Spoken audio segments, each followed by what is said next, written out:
শ্রমিকের নিরাপত্তা পূর্ণরূপে ঠিকানা স্বাধীন দেশ করে নিরাপত্তা নিশ্চিত করো করতে হবে। ফ্যাসিস্ট আওয়ামী লীগ সরকারের সময়ে সুষ্ঠুভাবে তদন্তের মাধ্যমে বিচার হতো না, অপরাধীরা পার পেয়ে যেত দুর্নীতি আর অর্থ লেনদেনের কারণে। আমরা স্বাধীন বাংলাদেশে চাই গণঅভ্যুত্থান পরবর্তী সময়ে অন্তর্বর্তীকালীন সরকার জোরালো পদক্ষেপ নেবে যাতে দেশের ল অ্যান্ড অর্ডার সিস্টেম ঠিকমতো চলে। আমরা দেখেছি সীমান্ত বন্ধ হচ্ছে না, সীমান্ত হত্যা বন্ধের ব্যাপারে কোনো পদক্ষেপ নেওয়া হচ্ছে না। আমরা জোর দাবি জানাচ্ছি, আজকে যে আমাদের গ্রামের শ্রমিকের মৃত্যু ঘটেছে, আজকে যে ছেলের হাতে মায়ের মৃত্যু ঘটছে, কতটা মনুষ্যত্ব নিচে নেমে পড়েছে।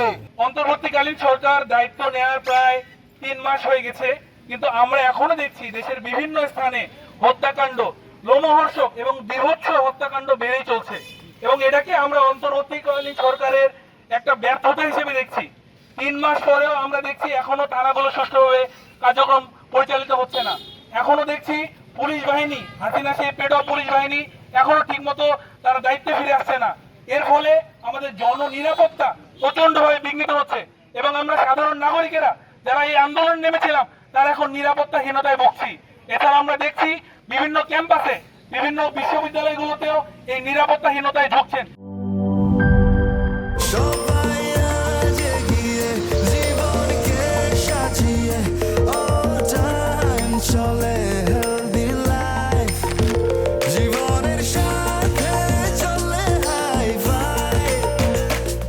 চলার পথে স্বাস্থ্যকর all time honeycomb, all time healthy life.